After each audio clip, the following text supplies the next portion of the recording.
Hello students. तो last class में हमने सीपी और सीआई के बीच में रिलेशन पढ़ा था और उससे भी पहले हमने जूल लॉ पढ़ा था। ओके, अब हम आगे बढ़ते हैं जूल थॉमसन इफेक्ट में। ओके, इससे पहले कि मैं आपको जूल थॉमसन इफेक्ट पढ़ाऊं, वापस से मैं रिपीट कर देती हूँ जूल लॉ क्या था। जूल लॉ एक बार यही लिख लेते हैं हम, जूल्स लॉ। ठीक है, जूल्स लॉ क्या था कि the energy of any gas, Joule's law था the energy of any gas is the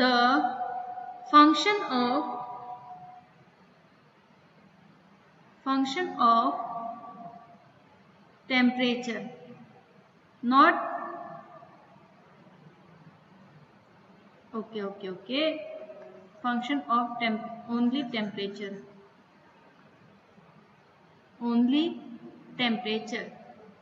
It does not depends upon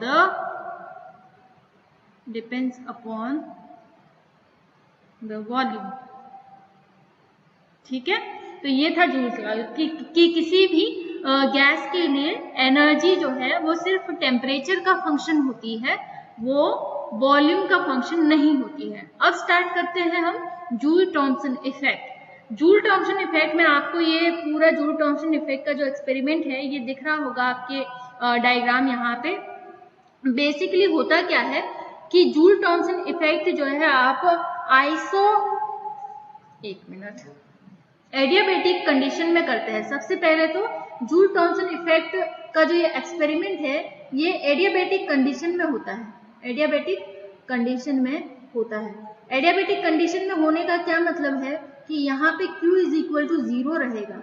क्या रहेगा? Q इज इक्वल टू 0 रहेगा, यानी कि ये जो बाहर की वॉल है दोनों, इसमें ना तो Q किसी तरह की हीट एंटर कर सकती है, न ही इससे किसी तरह की हीट जो है एग्जिट कर सकती है। ठीक है, तो ये पूरी तरह से ऊष्मारोधी है, इसमें कोई जो है एडियाबेटिक जो है कंडीशन है यहाँ पे, राइट। तो ये आपका एक मान लो सिलेंडर लिया है, ब्लू कलर का यहाँ पे जो दिख रहा है ये जो है वो फ्रिक्शनलेस पिस्टन है यहाँ पर। ओके, ये ब्लू कलर का फ्रिक्शनलेस पिस्टन है दोनों। यहाँ जो है ये बीच में जो ये ब्लैक कलर का दिख रहा है आपको डायग्राम में, ये है आपका पोरस प्लग। ये चैम्बर 1 है, ये आपका चैम्बर 1 है। नीचे यहाँ पे मैं टिक कर रही हूँ, ये पूरा चैम्बर यहाँ से यहाँ तक चैम्बर 1 है और यहाँ से यहाँ तक आपका चैम्बर 2 है। यहाँ से यहाँ तक आपका चैम्बर 2 है, ये पूरा चैम्बर 2 है। ठीक है, तो क्या होता है बेसिकली, फर्स्ट चैम्बर में आपने कोई गैस ले रखी है यहाँ पर।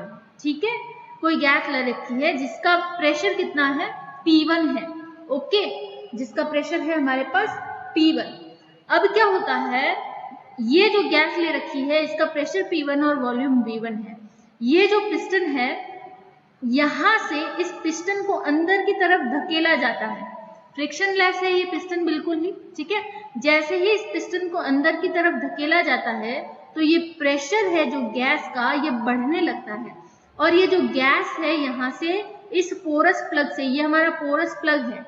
ठीक है, बहुत सूक्ष्म छिद्र होते हैं इस प्लग में, और इन सूक्ष्म छिद्रों के द्वारा के थ्रू जो है वो गैस जो है वो पास होती है, इस चैम्बर से इस चैम्बर में पास होगी। कहाँ से होगी? इस पोरस प्लग से होकर के गुजरेगी। तो आपको पता है कि यहाँ पर जैसे ही पिस्टन को अंदर धकेलेंगे वैसे वैसे हमारी गैस क्या होगी, यहाँ पे तो कंप्रेस होगी, पर पोरस प्लग से निकलते ही वो एक्सपेंड होना शुरू हो जाती है। पोरस प्लग से निकलते ही एक्सपेंड, प्रसारित होना शुरू हो जाती है। और जैसे ही ये सेकेंड नंबर चैम्बर में आएगी, सेकेंड नंबर चैम्बर में भी एक पिस्टन लगा हुआ है घर्षण रहित। यहाँ से आते ही ये गैस यहाँ पे इस पिस्टन को पीछे की तरफ धकेलेगी। देखो ये पिस्टन यहाँ से यहाँ तक धकेला गया, यहाँ पे जो ये डॉटेड रेड पिंक कलर की लाइन से ये बता रहा है पोजीशन को। धकेलने के बाद पिस्टन की पोजीशन यहाँ पे थी, ठीक है। और पोरस प्लग से गैस निकलने के बाद पिस्टन जो पहले इस पोजीशन में था वो बाद में इस पोजीशन में आ गया, यानी कि इतना पीछे तक वो शिफ्ट हो गया गैस के प्रेशर की वजह से। तो एक्सपेंशन के टाइम में यहाँ पर सेकेंड नंबर चैम्बर में गैस का प्रेशर कितना होगा, ये P2 होगा, और वॉल्यूम कितना होगा, वॉल्यूम जो बढ़ेगा वो वॉल्यूम इतना बढ़ेगा V2, जो बड़ा है, जो एक्स्ट्रा वॉल्यूम है वो इतना बड़ा है V2, ठीक है। और यहाँ पे जो पहले वॉल्यूम था वो था V1। ओके, तो आपको ये पूरा समझ में आ गया। पहला तो क्या पॉइंट है, सबसे पहला पॉइंट है कि ये पूरा एक्सपेरिमेंट एडियाबेटिक कंडीशन में किया जाता है, साथ ही साथ कंडीशन आइसोथर्मल भी रखी जाती है। एडियाबेटिक के साथ साथ आइसोथर्मल, पूरे प्रोसेस के दौरान टेम्परेचर रहेगा कांस्टेंट, और ये जो चैम्बर रहेगा ये जो है वो उसमें Q की वैल्यू 0 रहेगी, यानी कि ये चैम्बर ऊष्मारोधी होगा, न तो हीट आएगी न ही जाएगी। तो एडियाबेटिक कंडीशन भी है, आइसोथर्मल कंडीशन भी है। उस कंडीशन के बाद चैम्बर 1 में जिसका वॉल्यूम V1 है और P1 है, प्रेशर P1 है, उस गैस का पिस्टन द्वारा जो है उसे पोरस प्लग के अंदर की तरफ धकेला जाता है।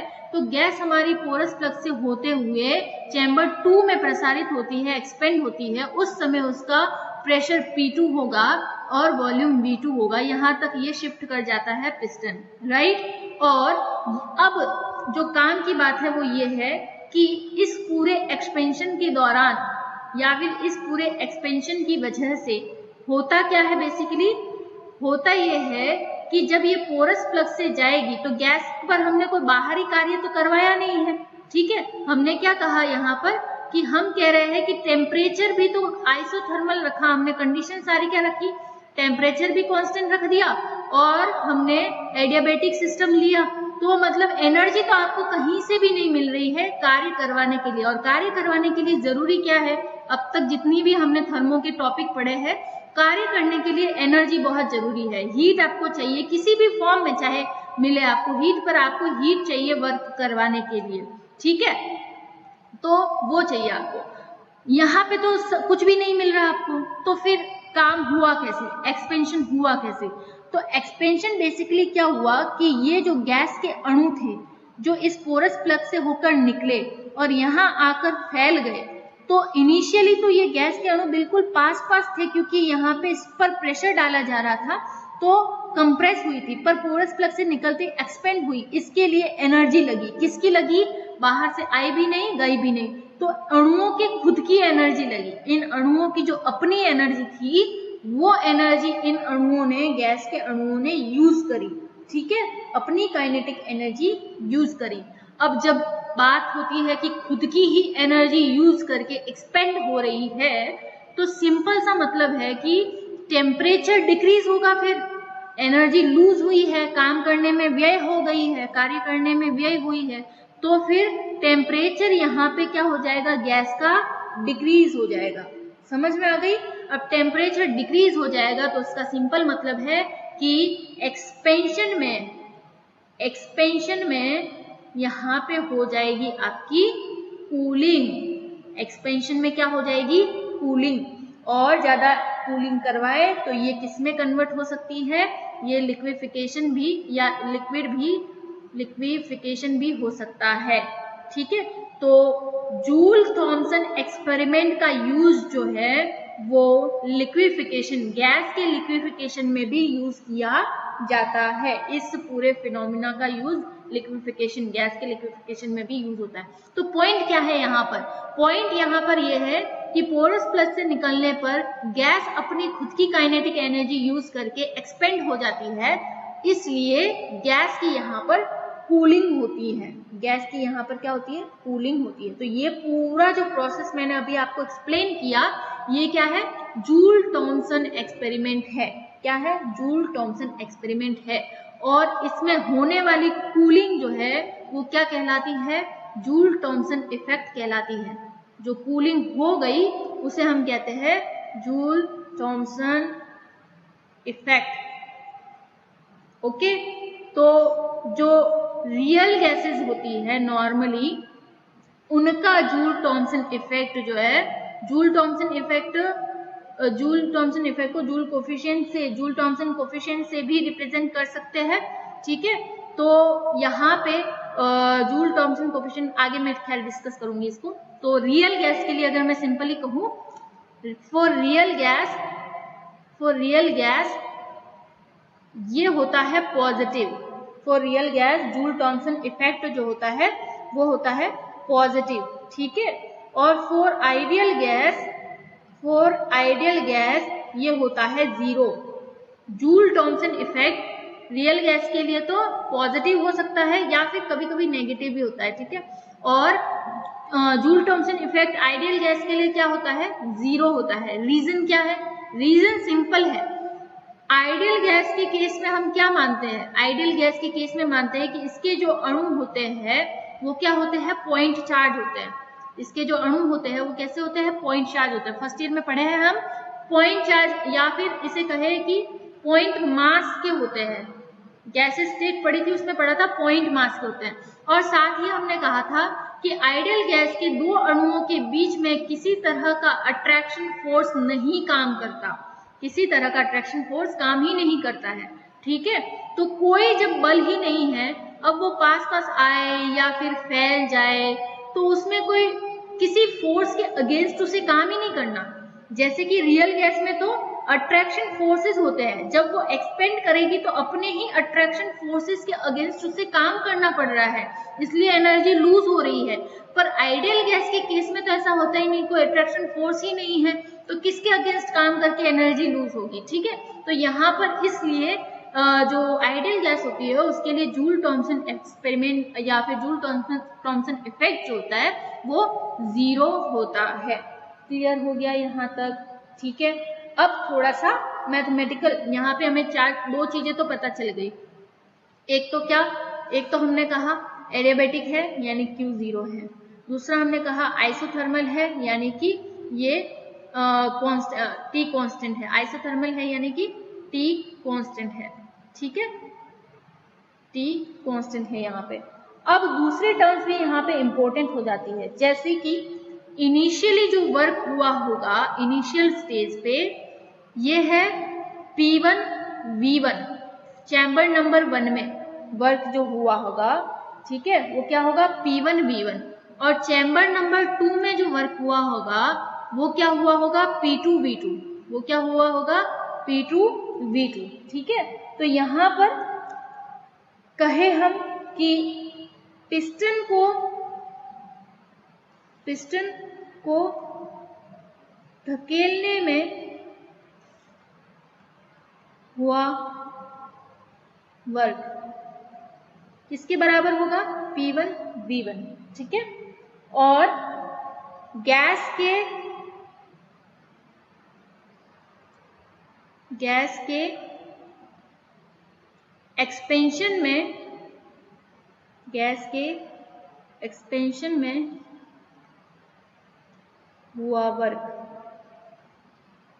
वो किसके बराबर होगा, वो होगा P2 V2 के बराबर। क्लियर है इतना, ठीक है। तो नेट वर्क कितना होगा, नेट वर्क होगा यहाँ पर, नेट वर्क होगा P2 V2 minus P1 V1, P2 V2 minus P1 V1, ठीक है। फिर आता है हमारा from thermodynamics first law, from thermodynamics first law. देखो कितनी जगह काम आता है फर्स्ट लॉ, ठीक है। ये था हमारा थर्मोडायनेमिक्स फर्स्ट लॉ। अब क्योंकि यहाँ पे एक्सपेंशन हुआ है यानी कि वर्क बाय द सिस्टम हुआ है, तो यहाँ पर क्या आ जाएगा, माइनस आ जाएगा साइन, ठीक है, ओके। यहाँ पे इसको लिख सकते हैं E2 माइनस E1, और ये Q माइनस, हमारे पास Q तो हमारे पास क्या था, इसके लिए 0 था, और W की वैल्यू क्या थी, W की वैल्यू थी यहाँ पे P2 V2 माइनस, ये नेटवर्क हो गया हमारा यहाँ पे P2 V2 minus P1 V1, और Q 0 है, हमने एडियाबैटिक जो है वो कंडीशन ली है तो ये 0, ओके। ये P2 V2 minus P1 V1, right. अब जो है आप क्या करेंगे, यहाँ से ये माइनस P2V2 को ले आएंगे बराबर के इधर, तो ये क्या हो जाएगा प्लस P2V2, और ये माइनस E1 को ले जाएंगे बराबर के उधर, तो ये क्या हो जाएगा E1, और ये माइनस और माइनस हो गया हमारा प्लस P1V1। अब आपको याद आ रहा हो तो एक इक्वेशन थी, जैसा कि हमें पता है H इज इक्वल टू क्या होता है, E plus PV, E plus PV हमने पढ़ा है, तो ये वही तो है, ये सेकेंड चैम्बर के लिए या फर्स्ट चैम्बर के लिए, ठीक है। तो यहाँ पे आप लिख सकते हैं, इसकी जगह क्या लिख सकते हैं H2, और इसकी जगह क्या लिख सकते हैं H1, तो हम लिखेंगे H2 is equal to H1, okay. और जब H1 जो है बराबर के इस साइड आ जाएगा तो ये क्या हो जाएगा, 0 हो जाएगा इधर, तो इसको आप इस तरह से भी लिख सकते हैं, इस तरीके से भी ये लिखा जा सकता है, ओके। तो अब यहाँ से क्या पता चला, यहाँ से इतना पता चला कि जब आप पोरस प्लग से किसी गैस को पास करवाते हैं तो उसमें आइडियाबैटिक एक्सपेंशन होता है, और इस आइडियाबैटिक एक्सपेंशन में जो है एंथैल्पी की वैल्यू 0 आती है, एंथैल्पी में चेंज जो है वो 0 होता है, ठीक है। तो यहाँ पर हम लिखेंगे कि पोरस प्लग से, सॉरी, यहाँ पे हम लिखेंगे पोरस प्लग में से या फिर अति सूक्ष्म छिद्रों में से, ठीक है, में से किसी गैस का आइडियाबैटिक एक्सपेंशन, किसी गैस का आइडियाबैटिक एक्सपेंशन होने पर एंथैल्पी चेंज 0 के बराबर होता है, 0 के बराबर होता है। क्लियर है, ओके। तो ये था पूरा जूल थॉमसन एक्सपेरिमेंट, और उसमें जो जो टर्म्स आती है आपकी उन सबका एक्सप्लेनेशन। अब देखते हैं हम यहाँ पे जूल थॉमसन कोफिशिएंट क्या होता है। जूल थॉमसन कोएफिशिएंट, ठीक है। जूल थॉमसन कोएफिशिएंट बेसिकली इसको हम रिप्रेजेंट करते हैं या डिनोट करते हैं म्यू जेटी से। म्यू जेटी आपका कहीं लिखा हुआ है तो उसका मतलब क्या है, जूल थॉमसन कोएफिशिएंट, ठीक है। जूल थॉमसन कोएफिशिएंट बेसिकली क्या होता है कि कांस्टेंट एंथैल्पी पर या फिर कहे प्रेशर में चेंज के साथ साथ टेम्परेचर में भी चेंज होता है जब एंथैल्पी स्थिर रखी जाए। समझ गए क्या? प्रेशर में चेंज के साथ टेम्परेचर में भी चेंज होता है जब एंथैल्पी कांस्टेंट रखी जाए, तो यही क्या कहलाता है, आपका जूल थॉमसन कोएफिशिएंट कहलाता है। ओके, अगर जूल थॉमसन कोएफिशिएंट यानी कि म्यू जेटी की वैल्यू पॉजिटिव आए तो वहां पर क्या होगा, कूलिंग होगी, जो अभी हमने एक्सपेरिमेंट पढ़ा। ठीक है, म्यू जेटी की वैल्यू क्या आए, पॉजिटिव आए तो वहां पे होगी कूलिंग। ओके, अगर म्यू जेटी की वैल्यू नेगेटिव आए तो वहां पे हो जाएगी वार्मिंग, गर्म हो जाएगा। ठीक है, वहां क्या हो जाएगी, वार्मिंग हो जाएगी, यानी कि दाब बढ़ाने पर ताप घटेगा। सिंपल सा क्या मतलब है, दाब बढ़ाने पर ताप घटेगा, तभी तो नेगेटिव वैल्यू आएगी। अगर नीचे वैल्यू ज्यादा है डिनोमिनेटर में तभी तो नेगेटिव या बहुत कम पॉसिबल है ना। और फर्स्ट में पॉजिटिव आने का क्या है कि दाब जैसे जैसे घटाएंगे वैसे वैसे ताप भी घटेगा, तभी तो कूलिंग होगी। ठीक है, और लास्ट में हम कहते हैं कि म्यू जेटी यानी जूल थॉमसन कोएफिशिएंट अगर 0 हो जाए तो यहाँ पर न तो कूलिंग होगी, न तो यहाँ पर कूलिंग होगी और न ही यहाँ पर वार्मिंग का केस होगा, कुछ भी नहीं होगा।